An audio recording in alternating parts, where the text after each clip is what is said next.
Hey everybody, this is Petey from the Spinner Rack, and today since we have a Spider-Man movie coming out soon, I wanted to talk a little about Steve Ditko, the co-creator of Spider-Man.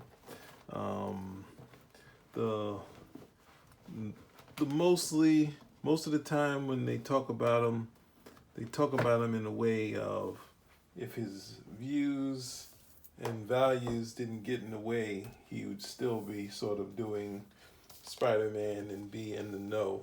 Now, fans forget you because post Spider-Man, Steve Ditko went to DC, he went to Warren, he was doing Charlton for a good period post Marvel.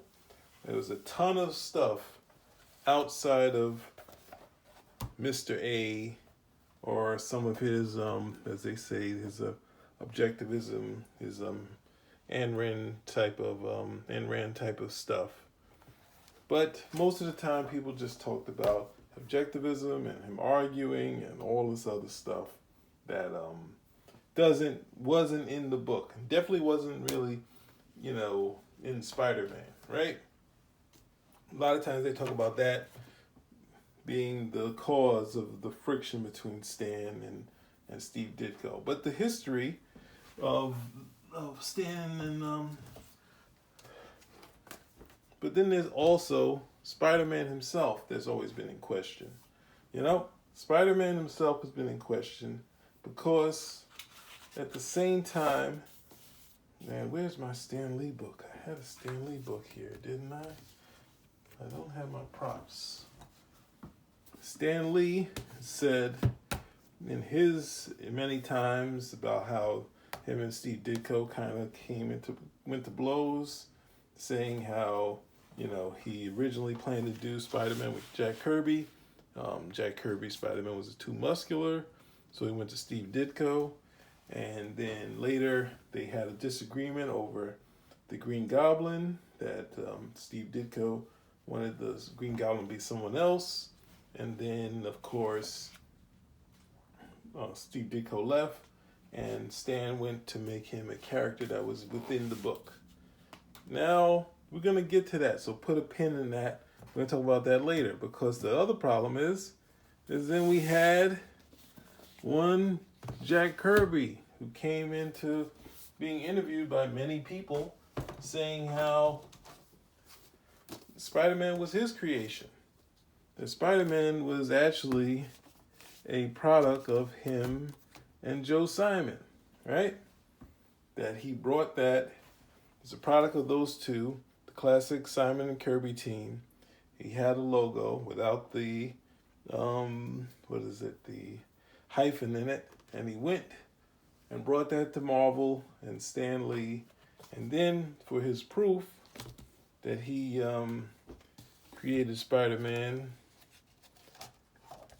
he also pointed out that he did the first Spider-Man cover. I don't think I have a page ready to show you that, but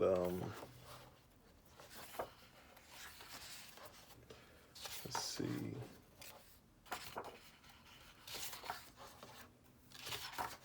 Yeah, here we go. So this was Jack Kirby's proof that, just similar to like Iron Man, that Marvel covers were kind of drawn up first, and then the comic book was done. So Kirby quickly said that this is how the character was put together, right? Now, since of course I just mentioned that Joe Simon was party to this, he chimed in and said that basically the Spider-Man was, his version of Spider-Man was a product of, I guess it was Harvey comic books.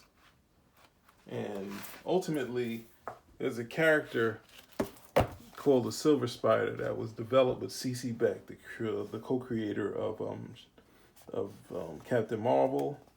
And this story here was drawn up but not finished, right? Because they called it It was too similar to Captain Tootsie. So, who is it? Joe Simon took this story of a kid who finds a magic ring and gets these powers to become like spider-like powers. He took that story and he reformatted it. He then later decided to take this whole plot, basically the pages that were done before of this Silver Spider was reused. They have a whole write-up on this, right? The whole write-up was later used for the Fly. It was printed as a Fly, right? And the whole same story. Finding the magic ring, and then he finds like a genie who gives him these powers. That whole plot was used in Kirby's story. And how do we know that?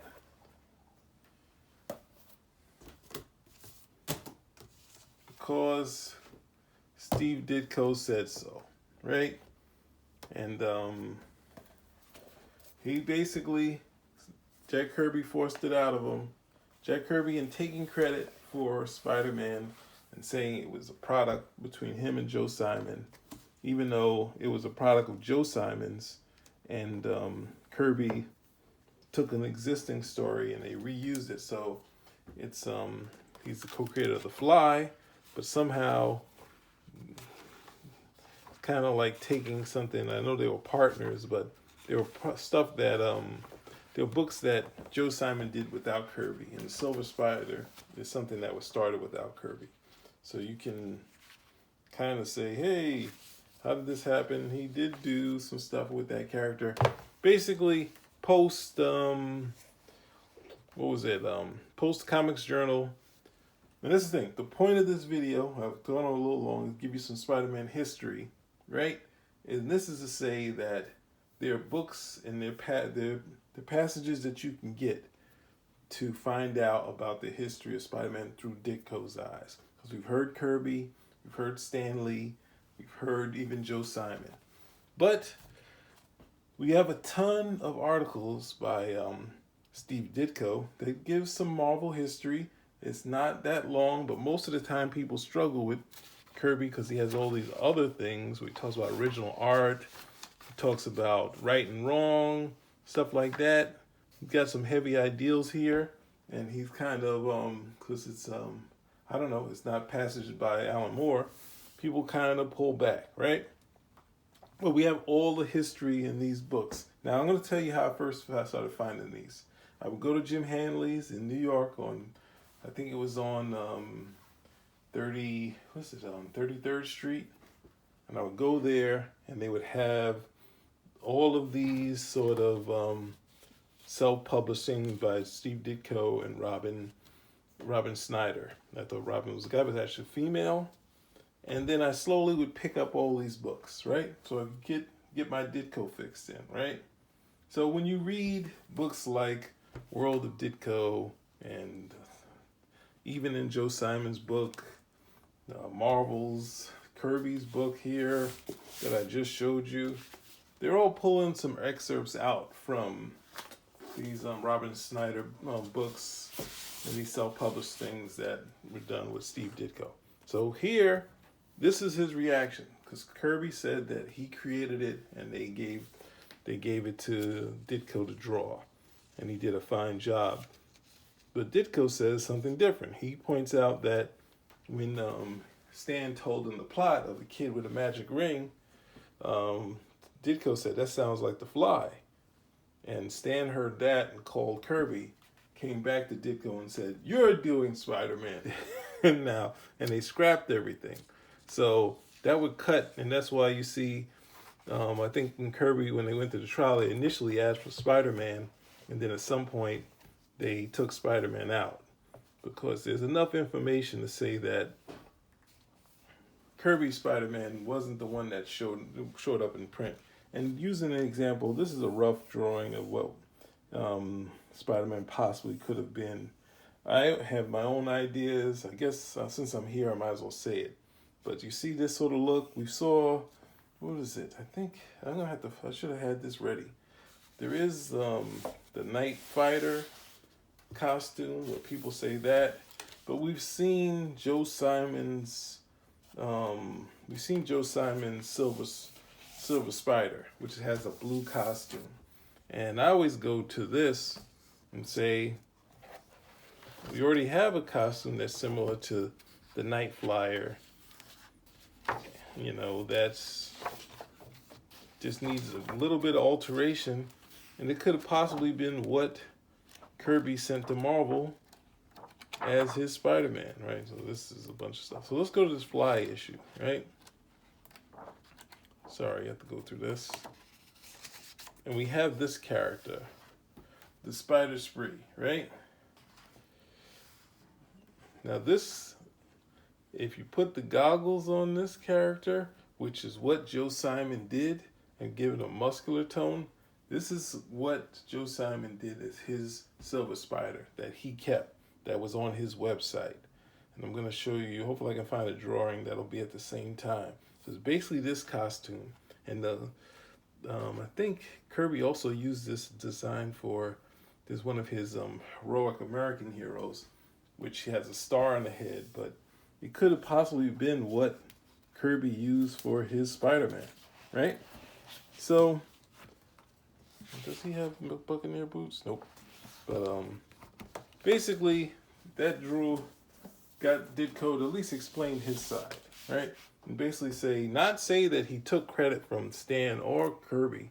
He basically said that he didn't use Kirby's stuff at all, right? Now you can say that there's a prior story that Stan Lee did or Kirby did, but most of the time when before the Fantastic Four and the Rawhide Kid, Kirby was working through Stan Lee and Larry Lieber. So, you know, there were plots that Stan had that were generic plots that he used a bunch of times, that he had Larry write up scripts for and give to Kirby. So this period you can't really go to and say the Atlas period where you say, well, there's stories that Kirby wrote like I think the Yellow Claw, but Stan was more a fan of his plots at that period, right? So he talks about here. So you can go here, you can get the discussion of it about how within all this, and some cool drawing here that's also here, but this is not the end of it. We'll get back to more Spider-Man in a second. But if you stay in this Avenging mind, you think you just get all this political stuff. He does a TskTsk, and he brings up something that Stan had talked about, right? With the Hulk, and talking about creation of the Hulk. But then he says, hey, the Hulk failed. And then they came together and did Spider-Man, and that was a success. They came with different ideas, right? So you got like a ton of information in these books. You just have to, you know, most people don't have a hard time, even me at times, it's a hard time reading. But it's there. There's stuff there for you to get. Let me leave this out here. Let's take this out. So this looks like I'm gonna scare you with some heavy duty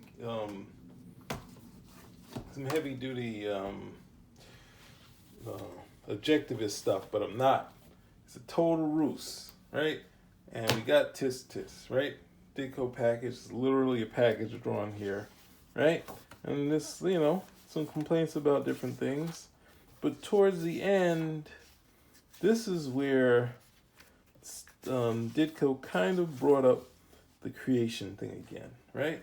Because he wasn't talking necessarily, I'm not sure at this point here he was talking about Stan. He was talking about people, you know, the arguments about this, because Stan shows up in this book, right? Because Kirby asked him to write him something about the co-creator status, right? So we have this. He talks about what the plot he received from Stan, and then his portion of it, right? So is it one-man creation or co-creation? And he, throughout this book, he's clearly not saying that he's the one-man creator, but he's saying he had a part of it, right? And he shows it. He's saying, hey, Stan had this stuff here, where Ditko said, oh yeah. So we have this. So this when he talked to Stan, and he got this letter from Stan. right? Talking about the consider the co-creator. Now later, Ditko kind of found issue with it, and seeing it, the consider part kind of kind of aided him, and he decided, you know what, that's a little soft, right? But then he points out some things where Stan had said some things about creation that he had to push back on, right? And then that's when he shows you, hey, he's happy, justice being served when he says he's the co-creator.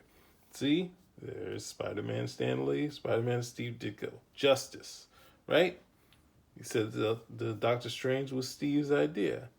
Right here, scales of balance, justice. When he says he created Doctor Strange and Spider-Man, those are the most favorite characters that he created, justice, the scales are not balanced, injustice, right?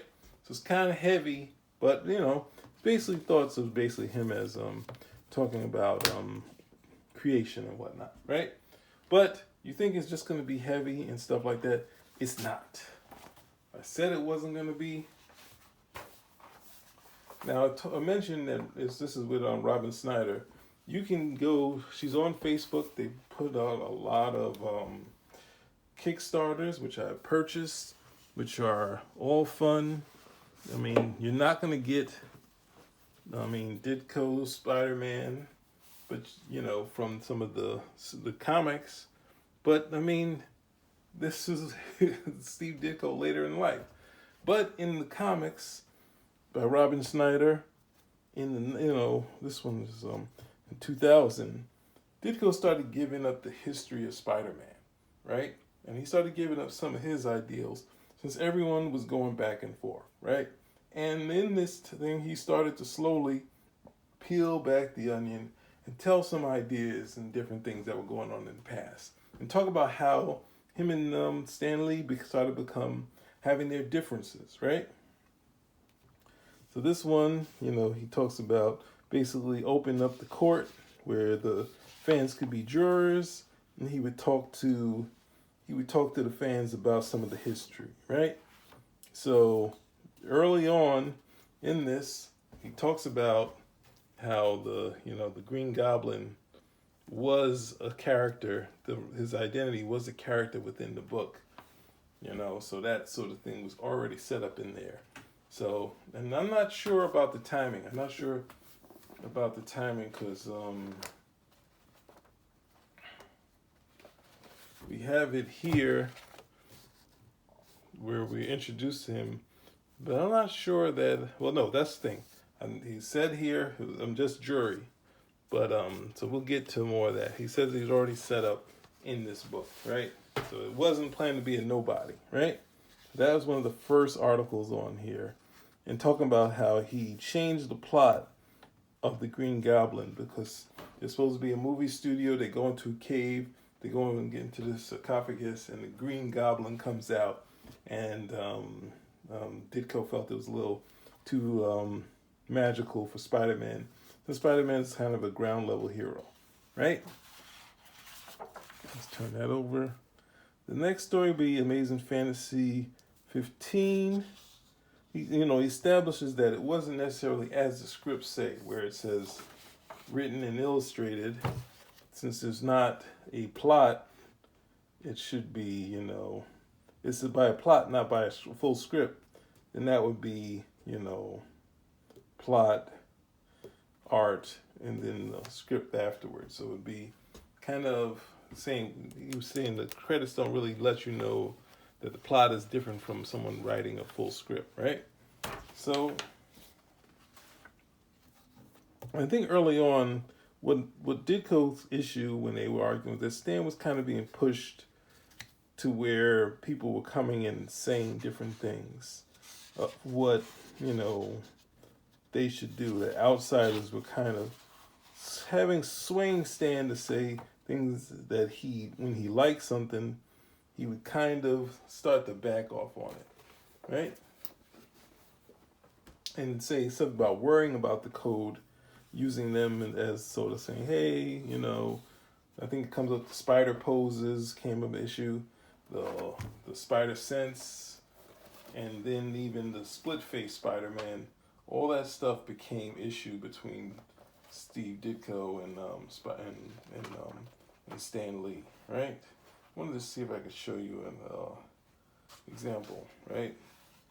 Because I think when Stan was going to college, he also said that the college students were saying, "Hey, why can't anyone see those lines? They should be able to see the lines of the split face. They should see that stuff, right?" So let's keep moving. I did some background. This side here. Amazing Spider-Man 1, and he also, going back to it, points out that even this Spider-Man almost going into space, a little fantastical for Spider-Man. But talks about him meeting Spider-Man and the colors changing because the Fantastic Four were the key characters, so Spider-Man couldn't use that blue. And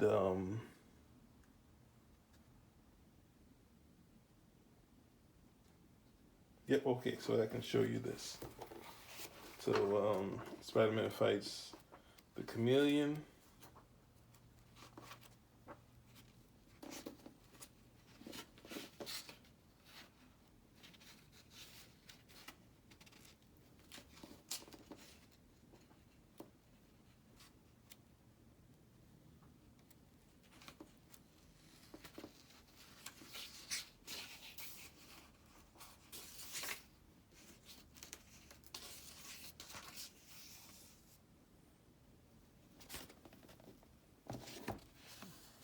Spider-Man being able to see in the dark, right?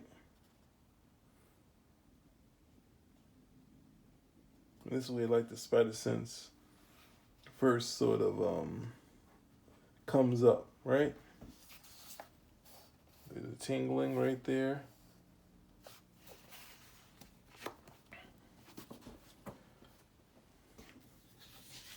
And slowly how that would become sort of the issue between the two of them, right?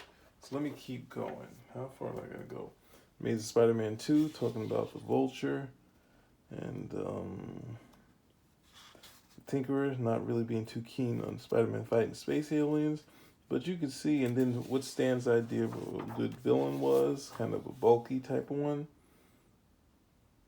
And then ultimately, Stan not being too much a fan of having too much story with the supporting characters. You see Spider-Man as often as possible. But, I think we as fans kind of sold on seeing a lot of his supporting cast, at least for me.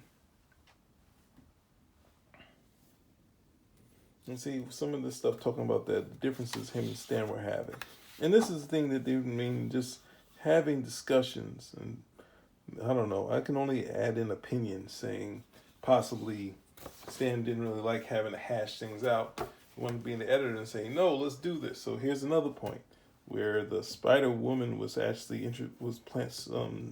Stan was thinking about that very early on in there, and Ditko kind of rejected that idea, saying, it's too early, he's new, he's a kid, that sort of thing, having even a supporting character like that. And then he also points out how it kind of wasn't working when Marvel was trying to do like a thing in the Human Torch and that sort of thing. It can undercut these sort of characters, right? And then the Sandman, what's going on here?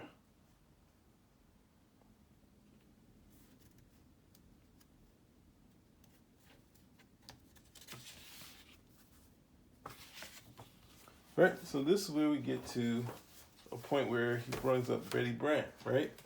And with Betty Brant, she got some negative press from the fans. Like the fans didn't like Spider-Man being with with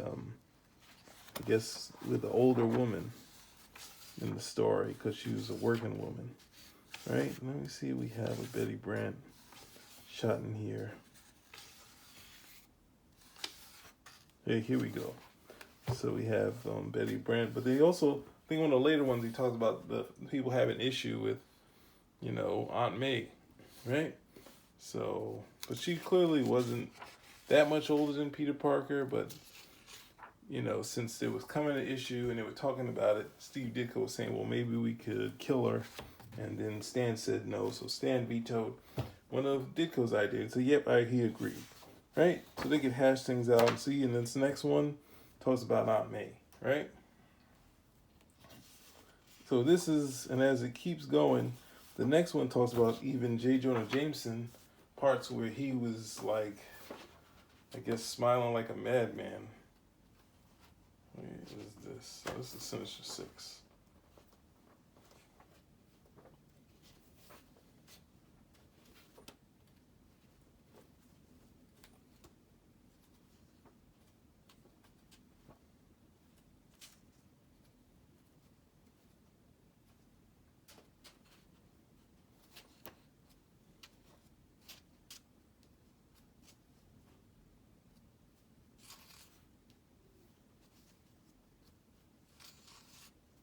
Yep. So like this sort of thing, this whole story,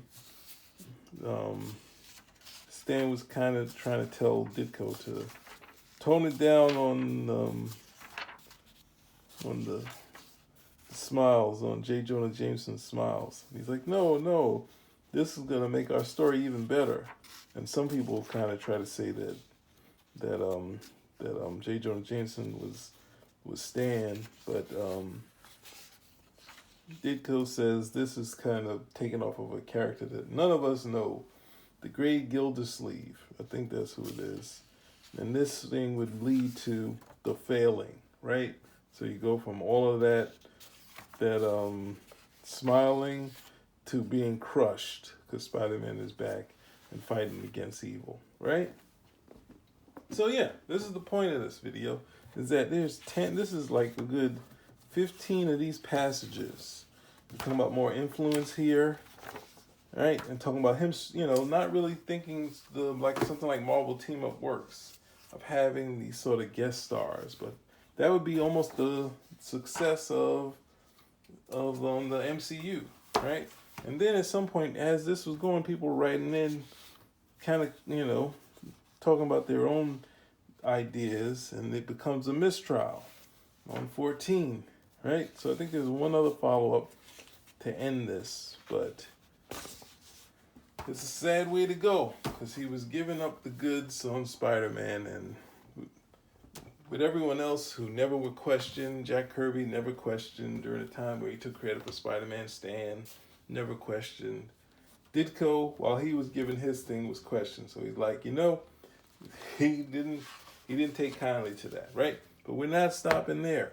We only got a couple other things to look through, right? Avenging Mind. So all the stuff you can still get. You could go to Robin Bird's. I said Robin Bird. Why would I do that? I just saw it on the music box video, right? Excuse me for that. But Avenging Mind, you think this is going to be a heavy objectivism thing? No, it's not. It goes into yes, you see Laszlo Hammer, a lot of seemingly political stuff. There's some heavy stuff in here, right? Because Joe Quesada said, these toys are meant to be broken.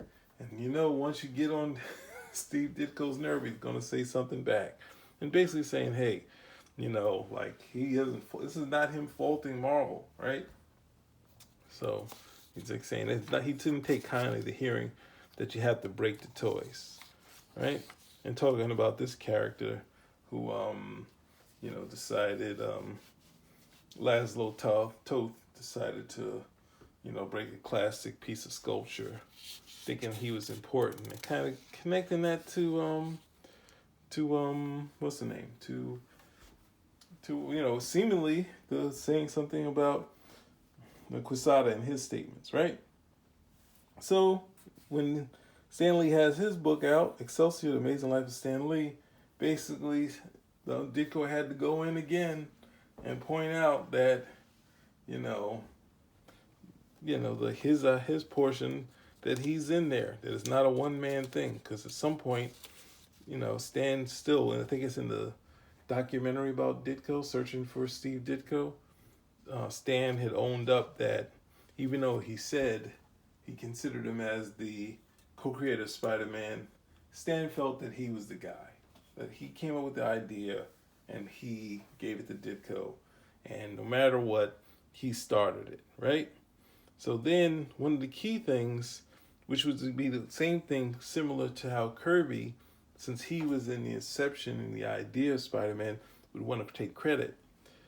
Why not Martin Goodman, who told Stan Lee what titles to do? That's why when the Jack Kirby people have said Jack Kirby came to Marvel with these ideas, that's going totally against all admission that as Marvel was going up, the idea for the Fantastic Four, whether it looks like the Challengers, was Martin Goodman saying, make me a comic book like that, because they copied all of the comic books at the time. They copied monster stuff.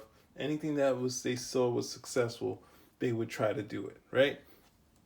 So if you're going to give someone like Kirby the creator status for being there in the beginning, why would you not give Martin Goodman, the publisher, who says, hey, give me Sergeant Rock? That's basically how Sergeant Rock happened. It was after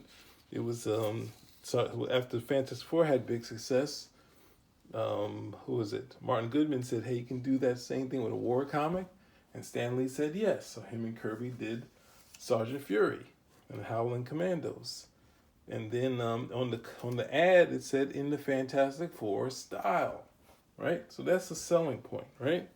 So he talks about, he combats some stuff that Stan said, right? And basically pointing at, not having a full script means there was more for Ditko to do in as far as plotting the story and adding things to it, right? But that's not it. That's not it in here. It's not just taking, and he's pointing out that, Martin Goodman wanted a team of heroes. He wanted a war comic. Nothing got published without Martin Goodman saying so, right? And what he didn't like wouldn't go. So even the story that Martin Goodman didn't want to do Spider-Man, nothing gets published without him, right? And then talks about the credit in the book, but this right here, I think this talks about the whole story of Doctor Strange. So if you really enjoyed Doctor Strange, he talks about Stan not really being into the book, right? And at some point giving the book to Don Rico and Ditko coming in and saying, hey, you should give me the book. Let me try it out. And he would be, that you can see Ditko became the plotter and the book became a lot more interesting. Not for Stan, though, because you can see Stan kind of bailed and gave the scripting to Denny O'Neil, right? So you got Spider-Man's history, you got a little bit of the Hulk, you got Doctor Strange, right? You have all this stuff in these articles and talking about the stuff that you want to hear. Even though there's a lot of stuff, heavy stuff in here, one of the funnier bits in, I think, did I get it to the end? Oh yeah, he talks about Martin Goodman, and everyone talks about, hey, Martin Goodman owed him something. He said, I never met Martin Goodman. I may have seen him on the Marvel floor, but that's the extent of me knowing him, right? So one of these things where, and he says it even here, right? So as I asked Lee why he was doing the war book, Sergeant Fury, and he said Goodman wanted it, right? So he's added in there. He's not taking all the credit. He's not the hero of Marvel. He does say that he was the one who created this box here. That's the one thing that he kind of takes credit for. But otherwise, he talks about possibly doing Daredevil and being able to use that Daredevil character, but he kind of passed on it, right? So you got all this great stuff in here, right?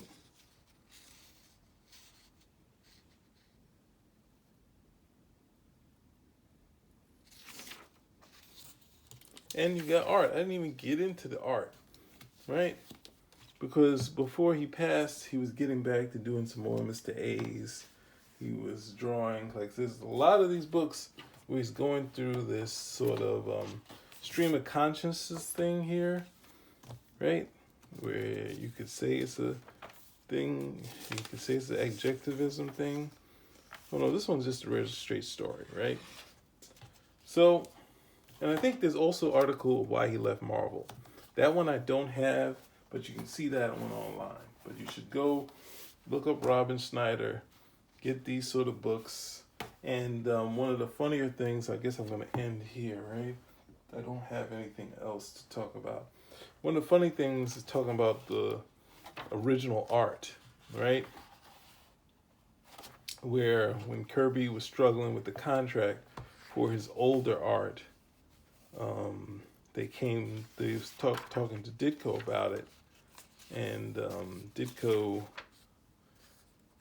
said, wait, he was just trying to, have a little bit of talk, and they got kind of upset with him, and he was like, pointing out that it was all or nothing with some of these people about original art.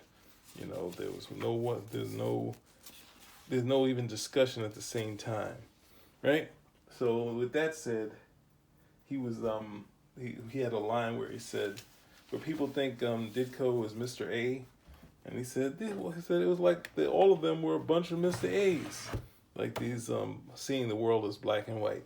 That means that Ditko didn't see himself as that, even though if he had a lot of that in him, there was some gray areas. And if you're a fan of Mr. A, if you ever read the Mr. A story in here, I should end there.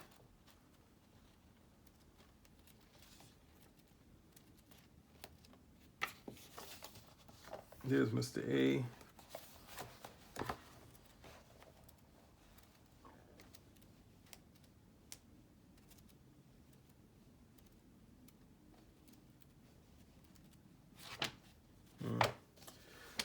But Mr. A softens his outlook. He doesn't go from being, not black and white, but he basically, there's a criminal who goes to jail, and at some point, when he gets out of jail, he he threatens to kill the Mr. A, in this human Mr. A is in his human form as a prosecutor or someone in court. He threatens to kill him, to give him the other half of the bullet. He gave him the chamber. He's going to give him the bullet some point later. And the guy gets out of jail. He's frustrated with the person, but kind of moves on. And basically, he almost is able to kill Mr. A, but doesn't. And then Mr. A pops up and he's like, hey, I know I have to be bad. And Mr. A said, no, you're not the criminal, that sort of thing. So there is something he did soften as he went along. But, when you have characters like Wolverine, why are people worried about what Mr. A does? Just because Ditko is the creator of Spider-Man. So that said, this video, since the Spider-Man's coming up, giving you a little history of Spider-Man and saying you can go out and find all the stuff that people are putting in their own book because they're piecemealing it and telling you that everything Ditko is objectivism, when there's a ton of books you can go out and buy. What do you think these books here are made up of? They're made up of old books he did and Charlton books that he did in the 70s and late 60s after Spider-Man. I think some of these books are before, but you get these things like The Art of Ditko and The Creativity of Ditko. These books have stories post-Marvel, and they're just basically like EC stories, right? Which was big in the 50s, right? So they did a lot of that up until Charlton closed down, right? And that's what he enjoyed. He didn't kill himself saying, hey, Spider-Man's such a success, and that he decided not to do it, and Marvel was trying their best to get him to do Spider-Man again, right? And I think Bernard said that he just didn't want to follow his, have to compete with his own legacy, right? So there we go. Here's some history, some books you can go out to get to, enjoy on your own. Find out the history, hear it from Ditko's own words, not have to just say that, Kirby created Spider-Man or Stan did this. Why not hear it from Ditko, right? I guess that's about it. I went a little bit longer, but I guess that's it. Thank you. Spinner Rack out.